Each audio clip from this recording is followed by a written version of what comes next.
Bonjour et bienvenue sur le podcast Macom par 3, votre dose hebdo de motivation et de conseils pour communiquer sans vous épuiser. Je suis Hélène Gazul et je suis experte en visibilité pour les solopreneurs.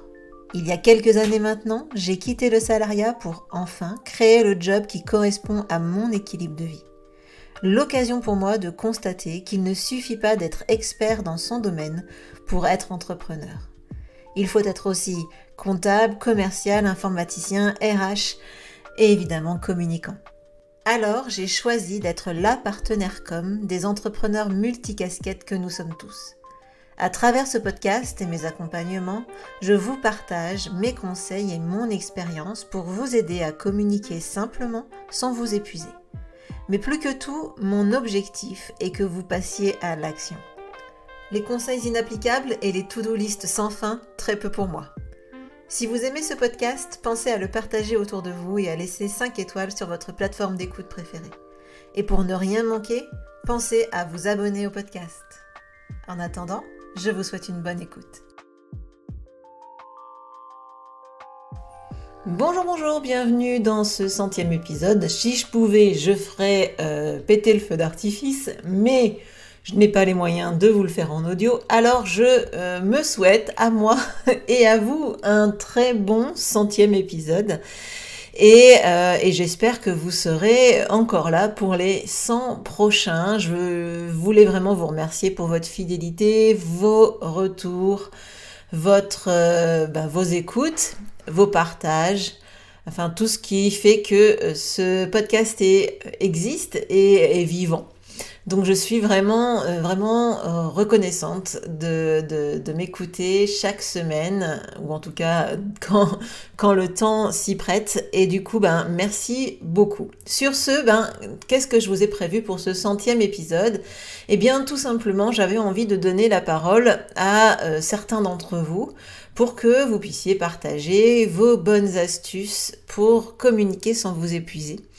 Et puis la cerise sur le gâteau, c'est que pour chaque conseil ou chaque astuce partagée, eh bien, je vais vous partager moi ensuite les conseils pour le mettre en pratique. Et puis peut-être le petit conseil en plus qui fera que ça aura une différence pour vous et un impact pour vous dans votre quotidien.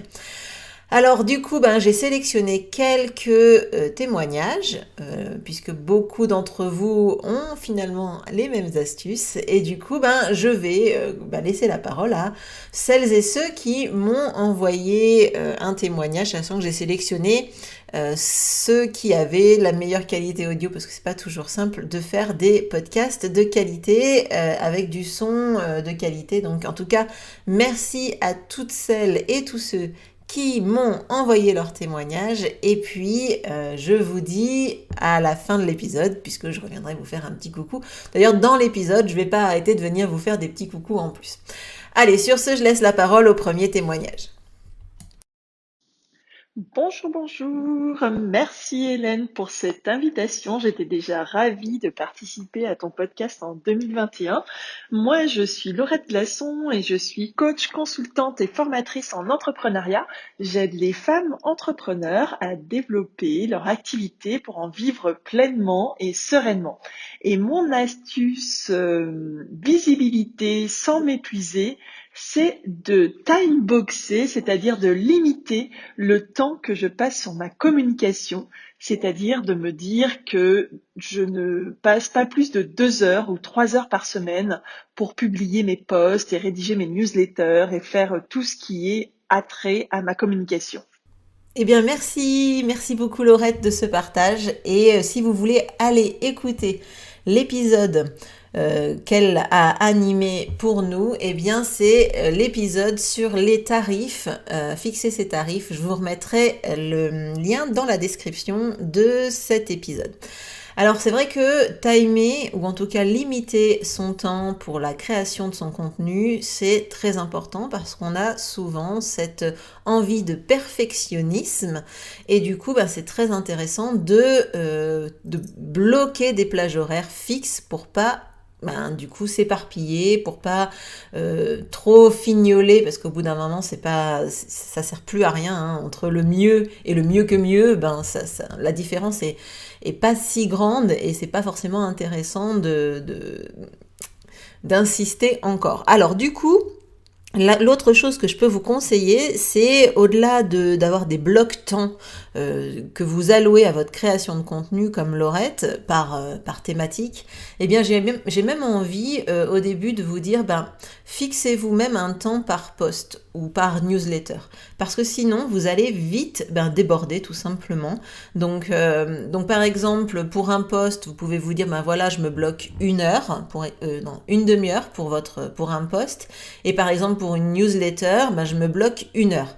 Parce que finalement, une demi-heure ou 3/4 d'heure pour un post, ça dépend évidemment de la qualité du post et de la difficulté, etc.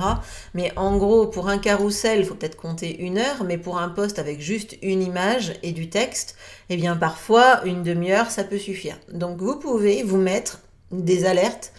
Comme sur Internet, il y a tout simplement des timers qui existent, ou même sur votre téléphone. Vous mettez 20 minutes, une demi-heure, 1 heure, en fonction du temps que vous allouez pour une newsletter ou un post, et ainsi de suite. Comme ça, vous êtes sûr de tenir votre délai et d'avoir tout fait dans le temps que vous vous êtes imparti. Alors voilà, j'espère que mon astuce en plus vous aura apporté. Et sur ce, je laisse la parole au deuxième témoignage. Bonjour, je suis Stéphanie de Magic Yoga Kids. Je suis donc professeure de yoga pour les enfants, en présentiel et en visio sur Zoom. Et je crée aussi des kits créatifs pour les enfants.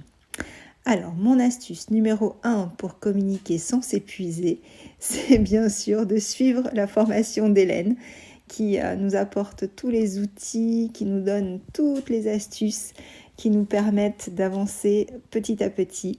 Et ça serait mon astuce numéro 2, c'est d'accepter d'avancer justement pas à pas, tranquillement, sans vouloir tout faire d'un. Merci Stéphanie pour ton témoignage. J'espère que ce témoignage vous apportera. Alors déjà, si vous avez envie d'en savoir plus sur le programme Macom par 3, eh bien, il y aura aussi le lien dans les notes de cet épisode. Et pour revenir sur l'astuce numéro 2 de Stéphanie, c'est-à-dire de faire les choses pas à pas et progressivement, eh bien c'est vrai que il vaut mieux finir une tâche que d'en mener plusieurs de front. Maintenant, ce que je vous conseille, c'est surtout de faire les choses dans l'ordre. C'est-à-dire que vous n'allez pas forcément mettre en place votre lead magnet, par exemple, si vous avez l'intention de faire un lead magnet, avant d'avoir mis en place d'autres outils plus importants, ou en tout cas des outils de visibilité. Donc si je résume, en fait, il y a 3 niveaux dans la communication. Il y a se faire connaître, donc en gros avoir plus de notoriété, donc être connu de plus de monde. Ensuite, il y a un deuxième niveau qui est de se faire aimer, ou en tout cas de développer un certain intérêt pour vous, votre marque ou vos services, mais pas forcément de se faire acheter, mais en tout cas de faire en sorte que les gens apprennent à vous connaître, sachent quels sont vos éléments différenciateurs et du coup apprennent à vous aimer. Et enfin, la dernière étape, c'est la conversion. C'est se faire acheter. Donc là, on va chercher à transformer justement ces abonnés, ces prospects, on va dire qualifiés et chauds, en clients grâce à des événements de conversion ou grâce à des actions de conversion en tout cas. Et donc, il faut faire les choses dans l'ordre, c'est-à-dire que si vous cherchez à vendre tout de suite à des gens qui n'ont pas appris à vous aimer ou qui même vous ont découvert hier, eh ben c'est pas forcément facile, c'est même carrément, disons-le, compliqué. Donc du coup, ce que je vous invite à faire, c'est à faire les choses pas à pas, mais dans l'ordre, c'est-à-dire vous commencez par vous faire connaître. Ensuite, vous allez vous faire aimer et ensuite, vous allez tout simplement vous faire acheter. Si vous avez envie d'en savoir plus sur ce système, ce chemin de communication, ce système de communication, je vous invite à aller visionner la masterclass que j'ai réalisée courant du mois de mars, il me semble. Donc il y a le replay qui est toujours disponible et ça peut vraiment vous apporter pour bien comprendre ce chemin de communication et vous aider à faire les choses dans l'ordre. Donc voilà, j'espère que cette astuce en plus vous donnera un petit peu à réfléchir et à structurer, en tout cas vous aidera à structurer un peu votre passage à l'action parce que finalement c'est bien ça le plus important. Allez, je laisse la place au 3e témoignage. Bonjour, je m'appelle Valérie et j'habite dans la région Rhône-Alpes. J'ai pour projet d'optimiser et de relancer mon activité de photographe. Alors avant toute chose, je pense que c'est vraiment important pour se faire connaître, de s'intéresser et aussi bien connaître ses clients actuels. Ça permet de mieux répondre à leurs attentes et aussi ensuite de pouvoir générer des demandes sans se disperser dans tous les moyens de communication qui existent à l'heure actuelle et qui sont très chronophages. Mon astuce principale, ce serait de travailler avec les bons outils. Il y en a qui facilitent énormément l'organisation en termes de communication et du coup apportent un gain de temps et d'énergie vraiment important. Je conseillerais vraiment d'évoluer par étapes, de se poser et de lister ses besoins pour se fixer des objectifs et améliorer sa visibilité au sein de l'entreprise. Merci beaucoup Valérie pour ton témoignage. Alors effectivement, les outils, c'est quelque chose qui, de toute façon, interpelle. Généralement, on se pose la question, lesquels choisir, etc. Alors c'est vrai, il y en a vraiment qui peuvent nous faciliter la vie.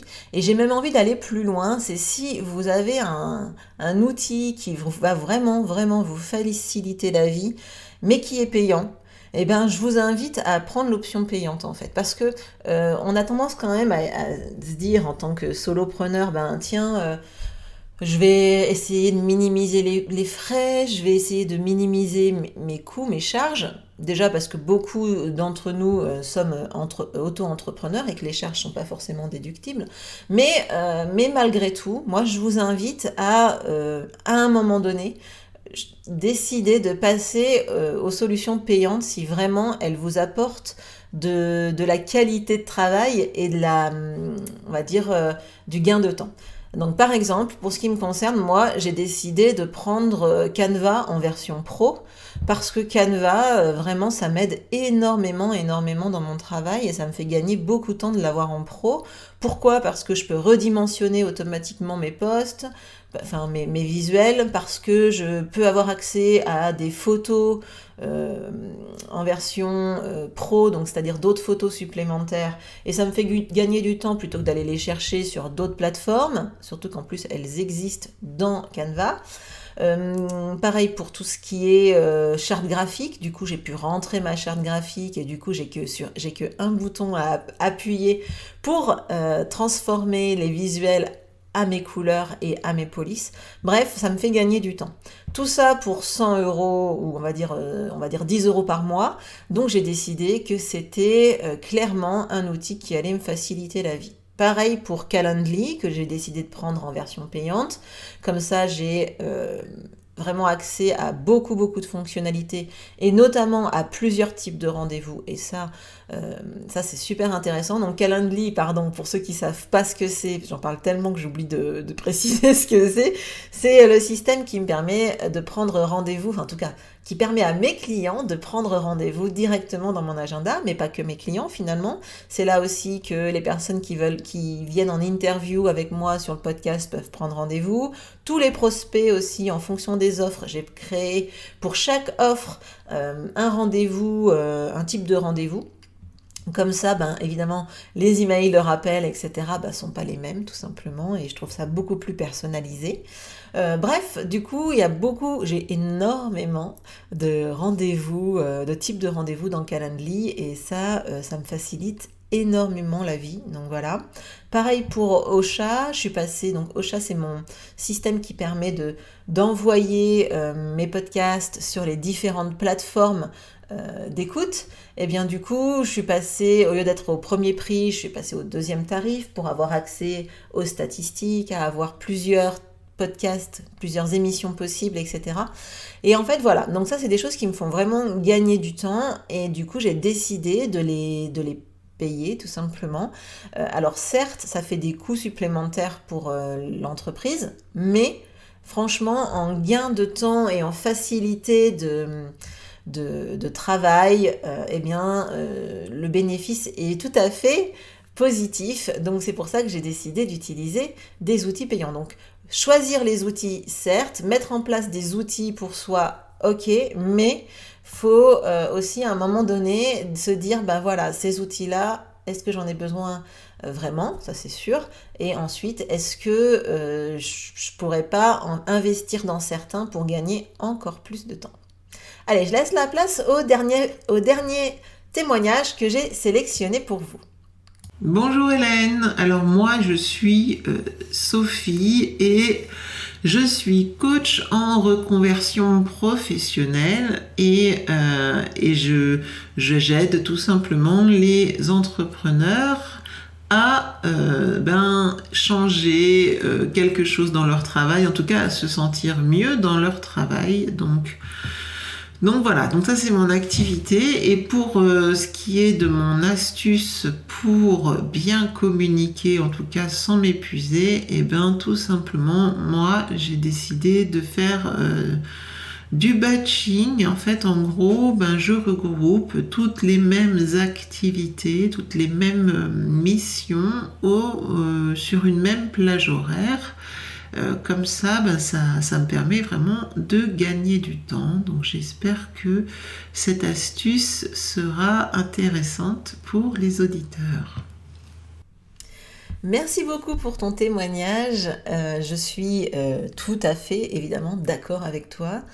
Alors ça, c'est le témoignage qui est le plus revenu. Alors je suis contente parce que ça veut dire que soit vous avez trouvé l'idée tout seul et c'est génial, soit ça veut dire que vous écoutez un petit peu ce que je vous raconte et que vous mettez mes conseils en pratique. Alors effectivement, je conseille fortement de regrouper les mêmes actions sur une même plage horaire, sur un même temps donné. Alors, on rejoint un peu ce que Laurette nous a dit, sauf que du coup, Laurette, elle time bien cette plage horaire. Moi, ce que je conseille, en tout cas, c'est d'avoir des créneaux de travail sur sa communication dans son agenda, mais des créneaux fixes. L'autre jour, avec un client, on a fixé un créneau qui lui convenait bien par rapport à sa journée. C'est pas obligé d'être à un moment donné conventionnel. Il y en a certains qui préféreront le faire le soir, il y en a qui préféreront le faire le week-end. Chacun fait ce qu'il veut. Personnellement, moi, je le fais la semaine sur mes heures de travail, mais chacun fait comme il veut. En tout cas, ce que je vous invite à faire et ce que je dis souvent, alors je sais pas si je l'ai déjà dit sur le podcast, mais en même temps, ça m'étonnerait que vous ayez écouté tous les épisodes. Alors en tout cas, ce que je voulais vous dire, c'est que ce qui n'est pas dans l'agenda n'existe pas. Donc si vous ne mettez pas des plages horaires pour travailler sur votre communication dans votre agenda, vous trouverez forcément des choses bien plus sympathiques à faire, ou en tout cas des choses que vous aimez plus faire que de vous occuper de votre communication. Donc prévoyez ces plages dans votre agenda et j'ai envie de dire, ces plages-là, elles ne sont pas modifiables. C'est-à-dire que si vous avez quelque chose qui veut se placer sur ce créneau horaire-là, soit vous dites non et vous trouvez un autre créneau horaire, soit vous dites oui, mais vous bougez ce créneau dans la même semaine. Donc pour ça, je vais peut-être vous remettre mon épisode sur la journée intouchable que j'avais enregistré dans les notes également. Comme ça, vous allez avoir quelques éléments supplémentaires sur comment moi je gère mes créneaux pour travailler sur mon business et pas forcément dans mon business. On dit bien la différence. Travailler sur son business, c'est optimiser son activité, travailler sur des missions type compta, bref, toute la partie administrative, la partie communication, etc. Travailler dans son business, c'est faire ce pourquoi on est payé, j'ai envie de dire. Donc c'est là où on a la valeur ajoutée. Donc voilà. En tout cas, merci à tous pour ces conseils. Clairement, je pouvais pas mettre tout le monde et puis j'avais vraiment envie d'apporter ma petite touche personnelle pour chaque témoignage. Donc Sachez en tout cas que tous, ils m'ont vraiment beaucoup apporté, enfin en tout cas, ils m'ont vraiment fait plaisir. J'ai, comme je vous le disais, sélectionné ceux qui étaient avec une meilleure qualité de son et qui étaient le plus concis parce que je voulais vraiment des témoignages qui soient pas trop longs à écouter. Donc voilà. Merci 1000 fois et je vous dis évidemment aux 100 prochains épisodes. En tout cas, pour celles et ceux qui nous retrouveront la semaine prochaine, je vous souhaite une excellente semaine et je vous dis à la semaine prochaine pour le prochain épisode de podcast. Ciao!